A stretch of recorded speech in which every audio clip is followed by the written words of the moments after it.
evening and welcome to the Greg Tompsett Sports Show. You are joining your host, Greg Tompsett, and tonight we are going to be talking about the NFL season preview. And in years past, you've seen this next gentleman join us, whether Aaron and I, on our Buffalo Bills Cover One Buffalo podcast, and from previous homes throughout the football social media space. I am excited to welcome Aaron Schatz. Aaron, how we doing? Hey, I'm good, man. I'm doing good. I'm ready for the season. I'm ready for football. That's right. Oh, it is kind of nice to get past that, the stop and start of preseason football where like it is football on my television. I do appreciate football being on my television, but it's not real football on my television. So I'm excited for the real thing to be back.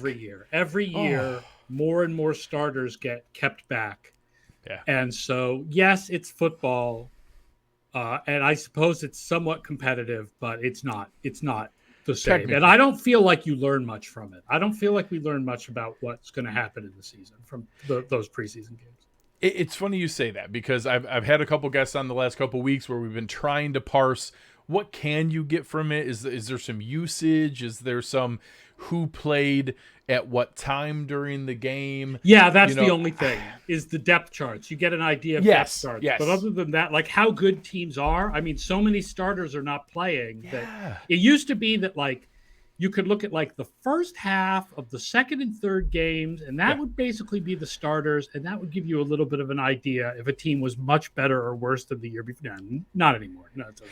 Yeah, and there's some stuff where you can't convince me there aren't some handshake deals with some of the coaches, especially coaches with relationships. Not that there's obviously not like game fixing going on, but situations where like, hey, we really need to see this new combo on the right side of the line going with some stunts and twists. Can you throw some stuff at us here? We want to see what's going on there. It wouldn't shock me. No, it wouldn't shock me. Stuff like that where there's just things like we're not going to see that during the year. That's not how that's going to look when this happens. Nobody's using any of their A material. So speaking of getting back into football, one of the reasons that we end up having the joy of speaking to you is when the Football Almanac comes out, and this year there's a new home for it. Why don't you tell us a little bit about that? Yeah, there's been some change in my life. I no longer work for Football Outsiders, the site that I founded 20 years ago. Instead, I'm now at FTN Fantasy, although my work is not fantasy focused per se, right? My work covers everything, but that's the site that I'm on. And they sponsored the Almanac this year. So it's the FTN Football Almanac 2023. But it's all the same writers who used to write the Football Outsiders Almanac. All the same content that used to be in the team projections, fantasy projections, write-ups of all 32 teams. And it's available right now, by the way. FTNfantasy.com. Look for the picture of Patrick Mahomes and click on that to buy the PDF of the book. Or you can go to Amazon and just search for FTN Football Almanac to get a physical copy of the book. Hopefully it'll get to you by the time the season starts. Yeah. And for everybody listening, you'll be able to see those links in the show description here. Aaron and I have been huge fans of Aaron and his team's work. And I know some of the different pieces. One very particular piece we were worried about was, is there going to be a new home for DVOA? We reference it every single week when we're doing our matchups and everything. And I was very excited to hear that ftnfantasy.com/DVOA will be a nice, healthy home for our baby going forward. Yep, that's where you're going to find my content. And I not necessarily all my content. There's still a little bit of stuff to be worked out with the ESPN, but most of my content will be there, and all the DVOA numbers. Gradually we're going to get back all the tables that we had before. Awesome. DVOA by down and DVOA by types of receivers and adjusted line yards and all the skill positions and everything going back to 1981. Like, we're going to get all that up. It's just going to take a little bit of time for us to get it all up. No, but that's exciting. And I know, obviously, we're not here to rehash all the reasons why you're switching and everything like that, but I will tell you, as someone who's very appreciative of the work that you and your team put together and a longtime supporter and user of it, I certainly know I'm not alone in the excitement of knowing there is a new home for it and that we'll be able to enjoy that content going forward. Yeah, you know that thing they say about may you live in interesting times? I have absolutely lived in interesting times for the last few months. So without further ado, let's go ahead and talk about this NFL season coming up here. I know there's been a lot of movement. As a excited Buffalo Bills fan, I wouldn't have minded if some of the talent could have gone the other direction. I think only good players are allowed to go from the NFC to the AFC. Everybody in the AFC keeps just this arms race going of collecting more and more talent. But let's start with some overall thoughts on, maybe let's start on the NFC side of things before we get to our baby over here. Is it as top heavy as what it seems? Does it seem like is this upper class elite and then a huge drop off? Because from afar, that is what it seems like in the NFC. Yeah, I think the most likely scenario is that there's 4 teams in the NFC that are way ahead of everybody else. Dallas, Philadelphia, San Francisco, and then some team we don't know yet. Yeah. Somebody will surprise us. But as far as our preseason projections, we have those 3 teams much higher than anyone else in the NFC. We have Detroit 4th, but even Detroit we have 11th in DVOA in the projections, but lower. It's clear that the top of the league is the AFC. That's where the strength is. Yeah, and it's interesting, there's a couple of those situations someone has to win the NFC South. I would assume that you guys are projecting New Orleans, but I could see Atlanta, really? Nice. Yep. I like it. Narrowly over New Orleans. And important to remember about Atlanta and New Orleans is they have the 2 easiest schedules in the league, by a lot compared to the other 30 teams. And I think they understand this about New Orleans, but they're sleeping on Atlanta. And I would say that was probably undersold how talented Philadelphia was last year. But a reason the record was just, so running away was they also played an insanely easy schedule. Yes. So I don't think no one's going to make the case that New Orleans or Atlanta are in Philadelphia's here from a talent standpoint.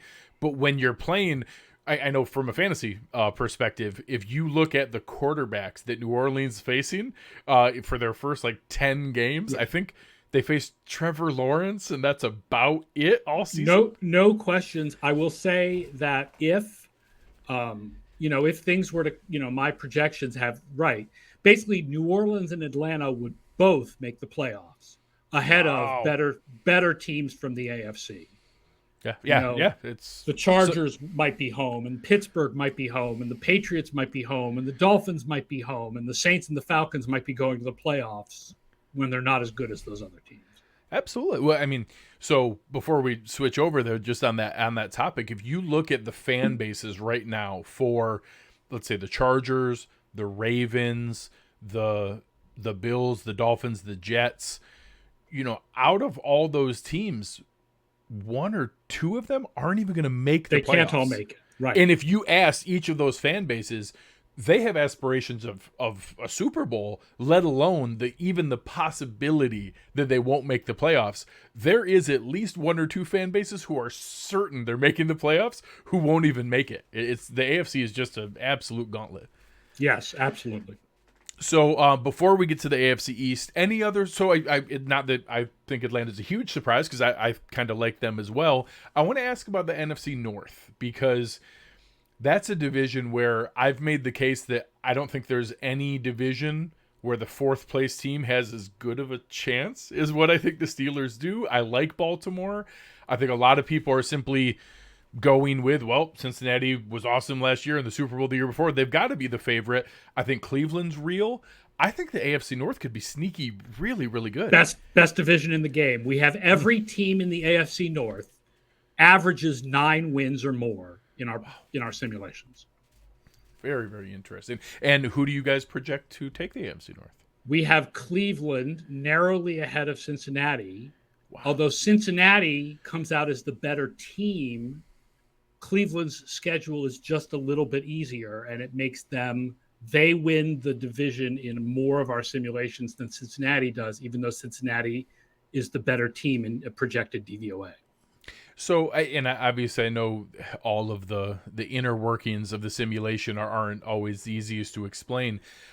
Do you think your models are leaning more towards we're going to see more of the Deshaun Watson we knew than what ended last season? Yeah, that's where the DVOA projections. I mean, in some ways, I had to make some subjective decisions about Deshaun Watson because you can't project him like a normal player. And I think it just comes down to sample size. You have 6 games where he's bad.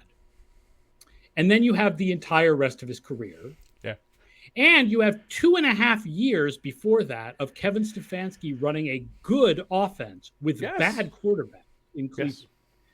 So the sample size would suggest that both Watson and Stefanski are much better than what it looked like in the last 6 games of last year. So if you go by sample size, you have to believe that Cleveland can be on the cusp of having a top 10 offense. No, I think it's really well stated because obviously there's always going to be people who feel very strongly off the field. But the last time we saw him for any extended period on the field, he was, I think, without question, a top 5 quarterback in the league, maybe higher than that at points. Before the last 6 games of last year, yeah. Correct. But, going into those stretches, heck, one of the last major games we saw was him knocking off the Buffalo Bills in the playoffs and, being their sandwich between Matt Milano and getting what could have been a game-ending sack and wheeling out of there and winning that game in overtime. So I don't disagree. I'm curious to see where that goes, and I think having all of those teams genuinely in the mix is going to be interesting. And again, talk about teams that have legitimate reason for, excitement and optimism, and multiple of them aren't going to make the playoffs. It's going to be crazy. Shift that now to the AFC East, where I think there's no team with a bigger shift in excitement than the New York Jets. Anyone who's watching Hard Knocks as they go along. I won't lie, I don't know if it's as locked in as their fans want to say, but adding Aaron Rodgers to that roster is an awful nice jump. Does your system show the same expectation? Yeah, we're expecting Rodgers to be better than he was last year and not as good as he was in the MVP years before that. Makes sense. But that is a big jump over what the Jets had quarterback. Even if he's just average, right? Yeah. That's a big jump over what the Jets had at quarterback the last couple of years. So, yes, I am a Jets believer. Our projections do put the Jets in the playoffs 55% of the time. So, so if all of our projections were to come true, which they won't because you can't win 2/10 of a game, but if they were, the Jets would make the playoffs. Okay. How about things? I was just on a show with some folks who host for the Miami Dolphins, and I said, if you could guarantee me that both Terron Armstead and Tua Tagovailoa were going to play 17 games, I would tell you they have a very good shot and might win the division. But history tells me that's not a good bet that those two are going to do that. Where does your simulation come out on those guys? Our numbers are probably more down on Miami than anybody else. Subjectively, I think our numbers are a little too down on Miami, but the reasons make sense. First of all, offensively, they took a big jump last year, and I know McDaniel is that good, but it is very, very rare for a quarterback to average 13 yards per completion in 2 straight years. So you have to expect that Tagovailoa will have some regression on offense. On defense, it's good. There are some good players there. I feel like there is this subjective expectation that Vic Fangio will come in and instantly, bam, top 5 defense. And that's not the history of Vic Fangio.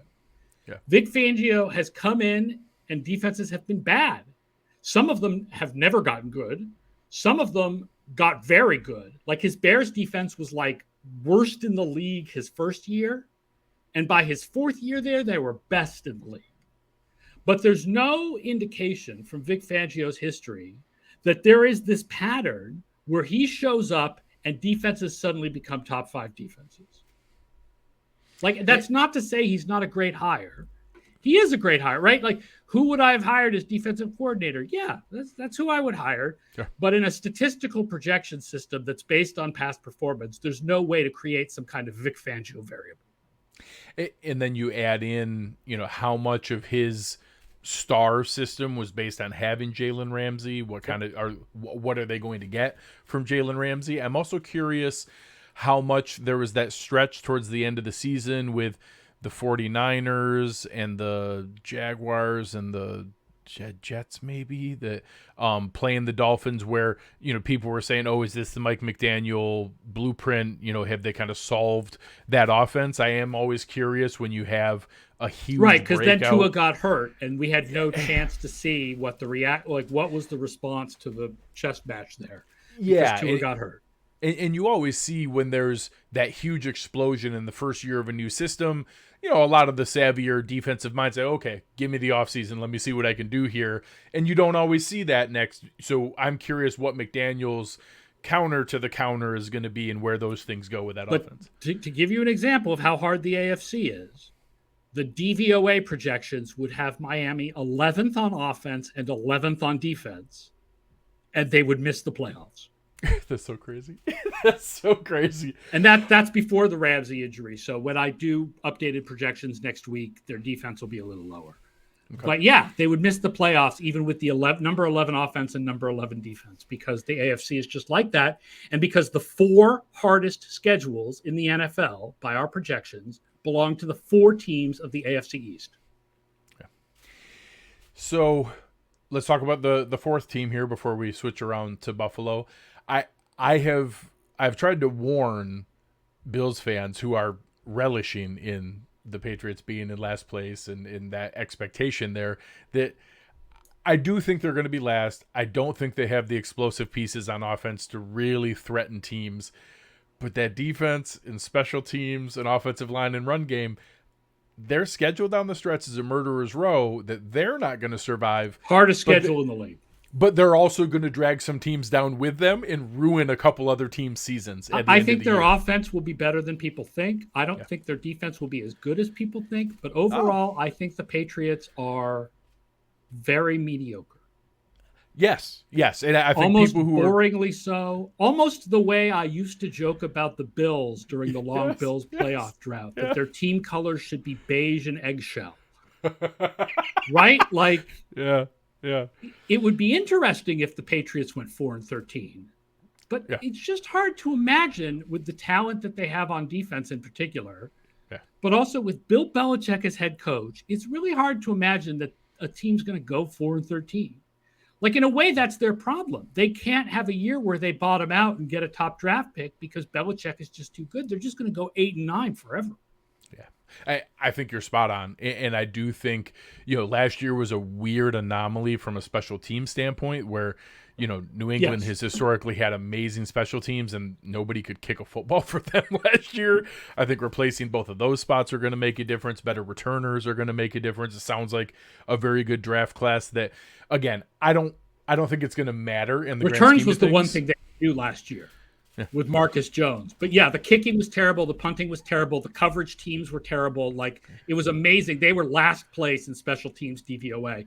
This is a team. The Patriots were above average in special teams every year from 95 to 2020. That's crazy. That's insane, right? 25. And then last year they were in last place. So, again, I don't think that there's enough firepower on offense to dramatically change that, but I also think they're going to ruin a couple other teams' seasons because I don't think they're just going to, like you said, they're not just going to go 4-13. I think they'll be 7-10, 8-9, maybe 9-8. I think it's just going to be that kind of season where they're dragging things down. And I could see, what was that stat for Denver last year where if their offense had just scored 19 points or something like that, they would have started 10-1 or something crazy where their defense was doing the job. The Patriots are not going 0-6 in the division. Yeah, no way. We're going to go like 2-4 in the division and shock the fans of the other teams when they win a couple of games. But they're also not going 4-2 in the division. Yeah, like, correct. They're a very average team. So let's get to our beloved home Buffalo Bills here for everyone listening. I won't ruin it for anyone who hasn't heard it. Aaron, who did you pick to win the Super Bowl this year? I'm picking the Buffalo Bills. My Super Bowl pick is Buffalo San Francisco. That is my Super Bowl pick this year, the Chris Berman special. Love it. There is an element of it's boring to just pick Mahomes every year. Sure. right? I want to do something different. But, I mean, our numbers have the Bills up there with the Chiefs. The only problem is the Bills have the harder schedule. But the Chiefs have their best defensive player about to hold out. Yeah. Right? Officially Like put my on projections the in our book return that have to the two Jerusalem. teams neck and neck do not include a Chris Jones holdout. Right? So the Bills are our number one projected team in DVOA. We have their offense declining a little bit, but they have the best defensive projection in the league. They're just a really good overall team in every phase of the game. They're well coached. They're well managed from the GM's off. Everything about this team is pretty good. So that's my pick. And one, that's lovely. I think that's a great analysis. Obviously, there's a couple things that I think a lot of the other parts outside of there, I almost think it's similar to your comment on it's kind of boring to always pick the Chiefs. I think that there's a lot of media narrative that it's not fun to talk about the same teams every year. So it's more interesting to talk about, has the Bills Super Bowl window closed? Is it too late? Are they even gonna? I think someone today posted an article. Pro Football Talk posted a thing saying, "Who will finish in last place in the AFC East, the Bills or the Patriots?" I mean, could the Bills finish in last place? It's the NFL. Everything could happen. Josh Allen could trip tomorrow and break his arm, for crying out loud. But come on, be real. So one, I relish the idea that someone as petty as what Sean McDermott is with the bulletin board material, it's great because that stuff would just be running out of loop in the facility. Very Belichickian of the way that awesome teams could convince themselves that nobody believes in us. It's fun to now be in that position where you look at the Vegas odds, plenty of people still believe in us, but I love it. Just keep giving bulletin board material. There's a concept in fantasy football called the post-hype sleeper. Yeah. Yes. Right, which is the player who was really, really hyped for a year or two, but all the talent is still there, but it just never quite broke through. Yeah. And so you pick him up in that next year, and then he finally does something. The Bills are the post-hype sleeper of NFL teams this year. Well, you look at, I know I just saw an interesting analysis on wins above replacement, loss to injury, and that some people just do the pure games started, games lost, right. And that sometimes that doesn't take into account how impactful that player was and what was there. And it showed that it actually had, I think the Bills had the most in the AFC and maybe third or fourth most overall. And it shows that, yes, maybe it wasn't the raw numbers, but I'm surprised they weren't behind the Broncos because the Broncos had a ton of injuries last year. And the Rams in the NFC, the Rams offensive line last year was a ridiculous shambles. Yeah, I'll float it to you once I see it. So there is a variable in our projection system that measures talent that you add in free agency, or get back from major injury. And in that variable, Buffalo is number one. I think that has been one that's reassuring because I keep having this fight with people or keep struggling in my mind of all these people saying that, they didn't get any better and all these other teams got better. I'm like, well, but we did get better.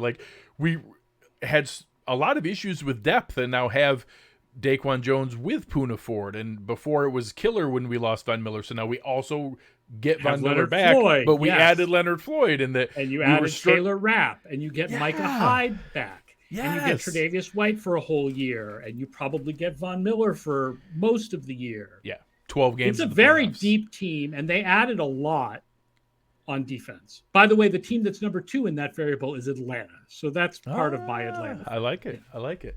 And then you get to, I know, obviously with projections, it's very hard with rookies and especially the history of rookie tight ends.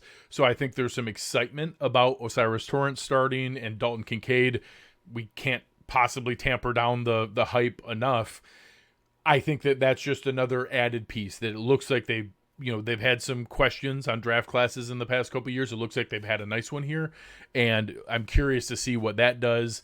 Can more 12 personnel and the efficiency we see passing out of 12 personnel, can that now be an extra piece you add in where you not only help chip away a little bit of some of the protection issues and the scrambling Josh Allen's had to do, but also get, maybe for the first time in Josh Allen's starting stretch, maybe an actual running game that could be a counter to be able to have there, and it doesn't Their have running to game only has be always passing. been underrated. They've been fine. Yeah. They're fine running the ball. They've never been like, oh, they can't gain any. It's the thing is they would just rather pass, which is Correct. smart from an analytical perspective because passing is more efficient than rushing.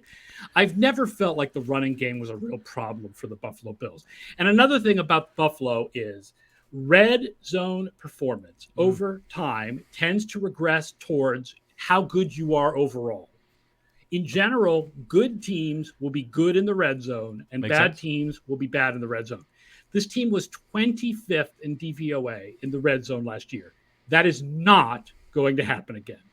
It's just not, there's nothing special.